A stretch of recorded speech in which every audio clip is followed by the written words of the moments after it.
Election Commissioner Kobita Khanum has given assurance that if the cooperation from all corners are received, a 100% fair, free and impartial election can be held. She said this while briefing the assistant returning officers of Rajshahi, Rangpur and Khulna divisions on the eve of the 11th national election at the Election Commission building at Agargaon in Dhaka today. Election Commission Secretary Helaluddin Ahmed presided over the function while high officials of the EC were present.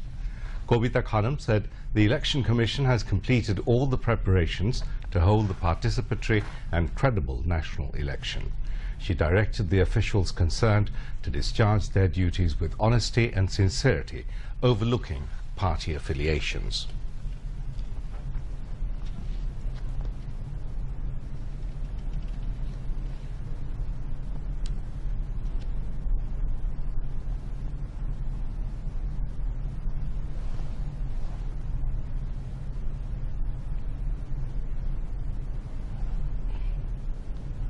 Meanwhile, considering the reschedule, the 11th parliamentary election, the Election Commission has directed again to remove all kinds of electoral posters, banners, billboards, gates and arcades and shades and camps within the 12th midnight of the 18th of November.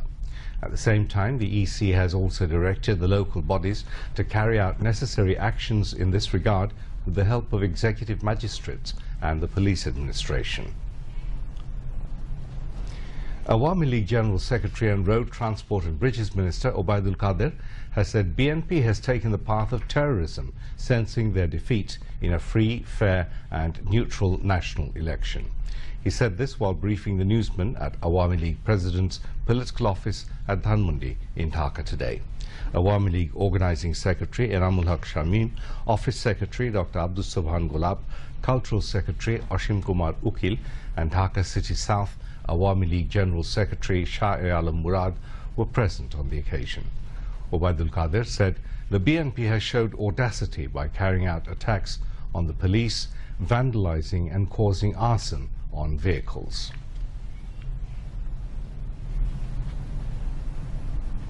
Week-long income tax fair witnessed huge crowd on the fourth consecutive day today. People from all professions, including private and government services, gathered at the fair premises on the weekly holiday. Officials of the National Board of Revenue said this year the number of tax returns and revenue collection increased by 86.65% and 59.18% respectively. The week-long fair began on Tuesday at divisional cities of Dhaka, Chattogram, Barishal, Khulna, Rangpur, Sylhet, Rajshahi and Mymensingh. The fair is also being held at all districts and upazilas. The duration of district-level fair is 4 days, while upazila-level fair is for 2 days. Separate booths have been set up at the fair venues for e-payment and freedom fighters, women, people with disabilities and elderly people. The taxpayers are being enabled to file tax returns and complete other tax-related tasks at the fair. Hasina, A Daughter's Tale, a 70-minute docudrama on the eldest child of father of the nation, Bangabandhu Sheikh Mujibur Rahman, has been released in movie houses across the country today. Premieres of the movie was held at Star Cineplex on Thursday. Initially, the movie will be screened at Star Cineplex, Blockbuster Cinemas and Modhumita Cinema Hall in Dhaka and Silver Screen in Chattogram. Radwan Mujib Siddiq and Nasrul Hamid Bipu of Center for Research and Information CRI produced a docudrama directed by Piplu Khan of Applebox Films. Director of the film Piplu Khan said, "This project was not done to focus on the philosophy of Sheikh Hasina. There is no burden of fat in this film. This film was done to focus on the incidents that took place in her life."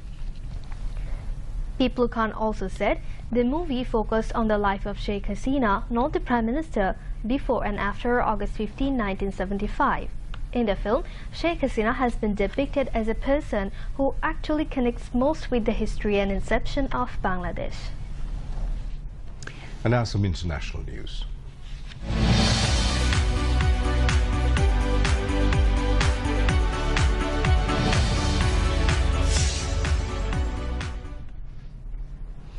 For the first time, two leaders of the brutal Khmer Rouge regime in Cambodia have been found guilty of genocide.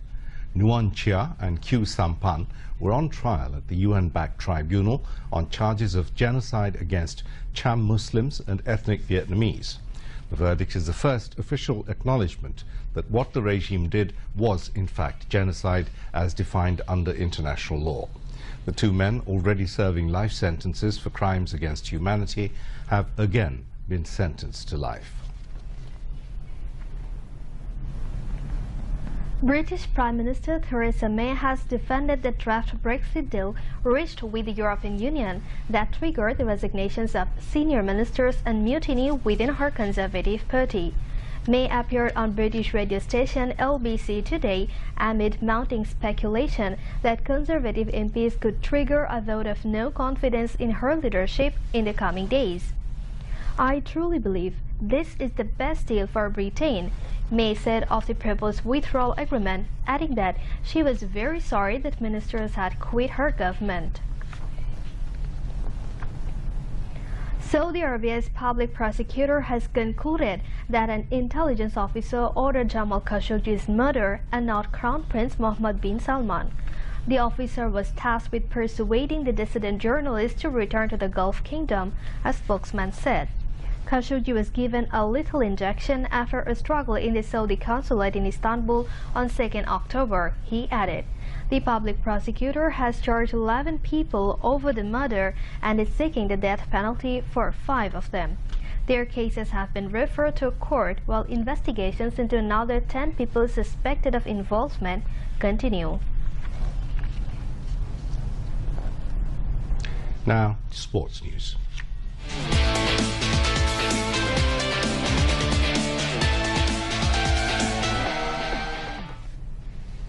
England is leading Sri Lanka by 278 runs at stumps of day 3 in the Kandy Test. The English scored 324 for 9 in their second innings at the end of the day.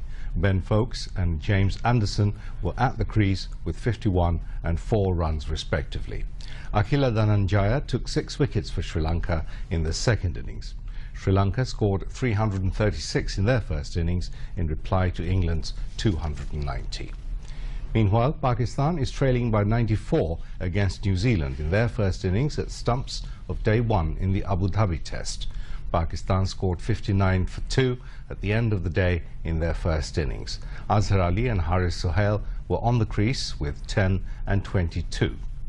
Earlier, New Zealand won the toss and batted first. They were all out for 153.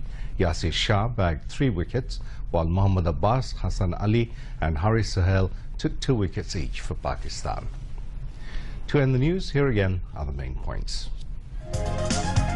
11th Parliament election to be fair and impartial, says Election Commission. Asks removal of campaign materials by November the 18th.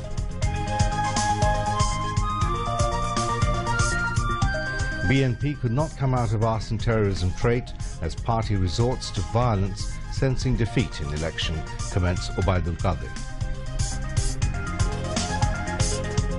People throng vibrant income tax fair on weekend.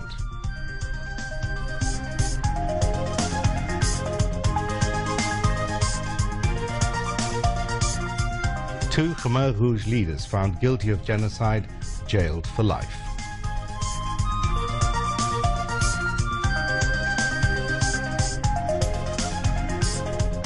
And England leads Sri Lanka by 278 runs in the second innings of the Kandy Test. Pakistan trailed New Zealand by 94 runs in the first innings of the Abu Dhabi Test. That's all from the newsroom for the moment. Thank you for staying with us, and we invite you to watch our next news at 11:30 in Bangla. Until then, Khuda Hafiz. Khuda Hafiz.